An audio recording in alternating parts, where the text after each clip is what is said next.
Bonjour à vous, Geneviève Darrieussecq. Merci d'être avec nous ce matin. Les Français ne vous connaissent pas encore tous, puisque vous êtes une des nouvelles venues de ce gouvernement d'Édouard Philippe.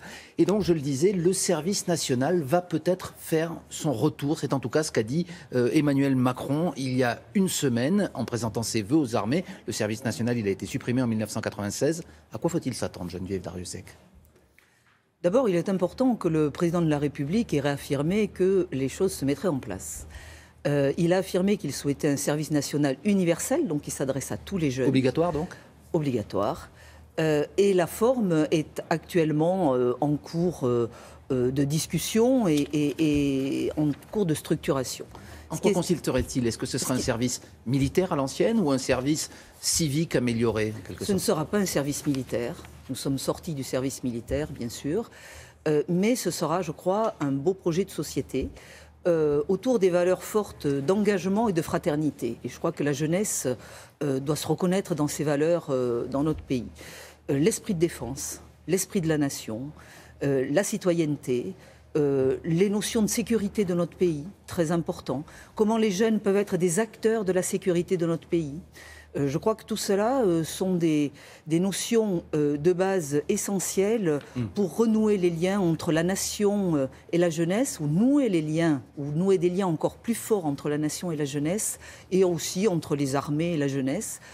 Et c'est important. Alors là, vous parlez des principes, des buts de ce futur service, mais encore une fois, vous avez aussi parlé, j'ai vu, d'apprentissage concret pour savoir protéger son voisin en cas de crise, d'attentat, de choc climatique. Et ce serait quoi en fait ? Ce serait une sorte de super brevet de secourisme ? Est-ce qu'il y a autre chose derrière, ce qui va peut-être être mis en place dans les prochaines années ? Je crois qu'il y a deux éléments. Bien entendu, les jeunes ne manieront pas des armes. Ça n'a pas d'intérêt et ce n'est pas ce dont le pays a besoin à l'heure actuelle. Je crois que ce dont le pays a besoin, c'est d'abord que la jeunesse, je vous le disais, connaisse parfaitement le champ de la sécurité de notre pays et en soit un acteur majeur au travers, par exemple, de la sécurité civile, comme vous venez de le dire, c'est-à-dire les gestes qui sauvent, les attitudes positives et négatives, ce qu'il faut faire ou ne pas faire en cas de crise climatique, d'attentat. Et je crois que une sorte de formation, elle durerait combien de temps alors ? Alors, le format n'est pas encore totalement déterminé. Il y a des groupes parlementaires qui travaillent à faire des propositions. Il y a un enjeu qui est aussi l'enjeu du brassage de la jeunesse et du fait que la jeunesse doit se rencontrer, se connaître. Et cela nécessitera peut-être, y aura-t-il un hébergement en commun ou n'y aura-t-il pas de période d'hébergement en commun ? Qu'est-ce que vous souhaitez, vous ? À titre personnel, moi je pense qu'il faut qu'il y ait un hébergement en commun pendant un temps. Qu'on revienne aux casernes, mais qui ne seraient pas militaires, mais qu'il y ait ce brassage, comme vous dites. Vous pensez que la fin du service national a contribué aux fractures auxquelles on assiste dans la société française ? Je crois que la jeunesse a besoin de se rencontrer. Voilà, la jeunesse a besoin de faire connaissance avec elle-même. Certains jeunes ne rencontrent jamais d'autres jeunes. Et il faut que... Et certains jeunes ne se sentent pas forcément français alors qu'ils sont nés en France. Est-ce que ça peut contribuer à changer cet état d'esprit ? Je crois que oui, tous les moyens sont bons pour arriver à faire en sorte que la jeunesse soit soudée et qu'il y ait une vraie fraternité. La fraternité, c'est le liant de la société entre tous les jeunes. Et ce ne pourra être mis en œuvre que s'ils se connaissent, si les uns connaissent les difficultés des autres.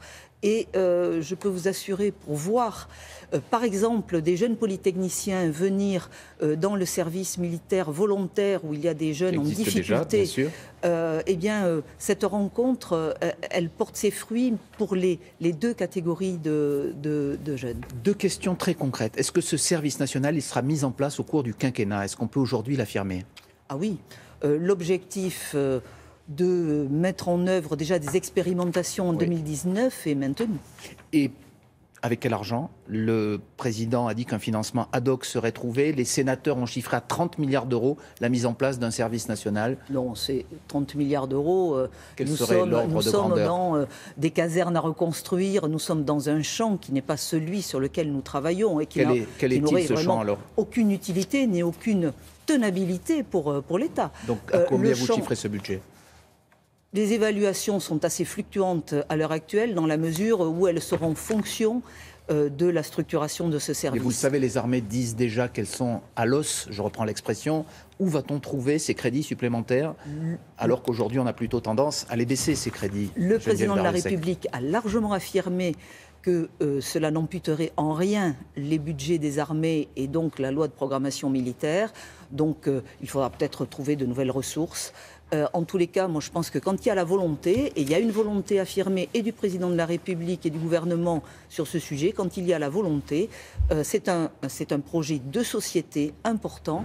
Eh bien, les budgets seront là. Alors, le service national, c'est un dossier que vous suivez. Il y en a un autre que vous suivez en tant que responsable aussi du dossier des anciens combattants. Ce sont les commémorations qui vont avoir lieu cette année. Nous sommes en 2018. C'est le point d'or des commémorations de la Première Guerre mondiale. À quoi faut-il s'attendre, en particulier autour du 11 novembre, qui sera le centenaire de l'armistice? Alors, grande année de commémoration, en effet, pour clôturer ce centenaire. Toutes des commémorations qui auront lieu toute l'année et où beaucoup de pays seront impliqués. Mais la principale, elle aura lieu en France, en Allemagne? La principale commémoration aura lieu le 11 novembre en France, où 80 chefs d'État étrangers, tous participants à la guerre et tous belligérants confondus, seront invités. Et je crois que ce sera là aussi l'occasion d'affirmer l'importance de ce conflit et surtout... Mais avec quelle j'allais dire, scénographie verra-t-on cette commémoration? Vous vous souvenez qu'en 2016, la commémoration de la bataille de Verdun, où l'on avait vu notamment des jeunes surgir parmi les tombes des soldats, avait choqué certaines personnes. Est-ce que vous aviez fait partie de ces personnes choquées? Est-ce que vous souhaitez qu'on revienne à quelque chose de plus classique? Je crois que la mission du centenaire que nous avons mandatée pour préparer ces événements va me faire des propositions dans quelques jours, mais il faut quelque chose de sobre. Et je crois que c'est dans la volonté du président de la République d'avoir des cérémonies qui aient du sens, mais qui aient de la sobriété. Ça n'avait pas été le cas en 2016? C'était différent. Moi, ça ne m'avait pas choqué. Franchement, ça ne m'avait pas choqué parce que quelquefois, il y a des événements qu'il faut porter en décalage un petit peu pour être marquants. Et d'ailleurs, la preuve, ça avait marqué.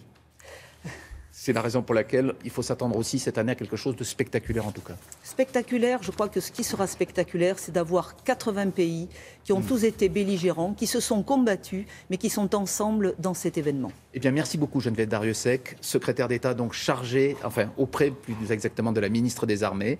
On va vous revoir beaucoup cette année. C'est à vous Laurent. Très bonne journée en attendant. Merci Jeff, très belle journée à tous les deux également.